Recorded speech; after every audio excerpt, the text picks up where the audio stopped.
নৈৰ কাষত উদ্ধাৰ ৰক্তাক্ত মৃতদেহ উদ্ধাৰৰ পিছতেই মৰাণৰ বিপদ আঘাতত তীব্ৰ চাঞ্চল্য বজাৰলৈ গৈ ঘূৰি নাহিল মৰাণৰ ঔফুলিয়াৰ 28 নং লাইনৰ ধনেশ্বৰ পাণ্ডৱ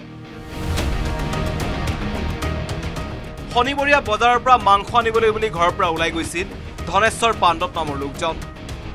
কিন্তু নিশা বহু দেৰিলৈকে ব্যক্তিজন ঘূৰি নহাত হাহাকাৰ লাগিল পৰিয়ালটোৰ মাজত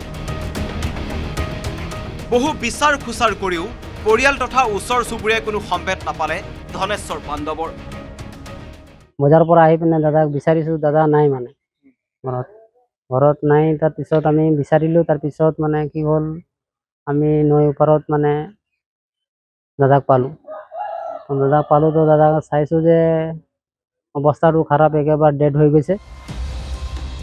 পুৱা অতি ৰহস্যজনকভাৱে নাহৰাপাৰা নদীৰ পাৰত উদ্ধাৰ হ'ল মৃতদেহটো ৰক্তাক্ত অৱস্থাত উদ্ধাৰ হোৱা মৃতদেহত আছিল আঘাতৰ স্পষ্ট চিন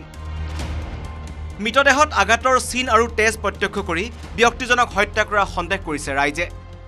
তেনেকুৱাটো মানে নিজেই পৰি তেনেকুৱা হোৱা নাই চাইছো যে কোনোবা কিবা কৰিয়ে মাৰি মানে পেলাইছে মুখৰ পৰা তেজ ওলাইছে আৰু যোনটো য'ত জগাত গিৰিছিলে গোটেই খুন মানে সেইটো কাৰণে আমি তাৰপিছত পুলিচত মাতি পিনে তাৰপিছত যেতিয়া উঠালো তেতিয়া চাইছো ভালকে গোটেই গাঁতখন চিনা আছে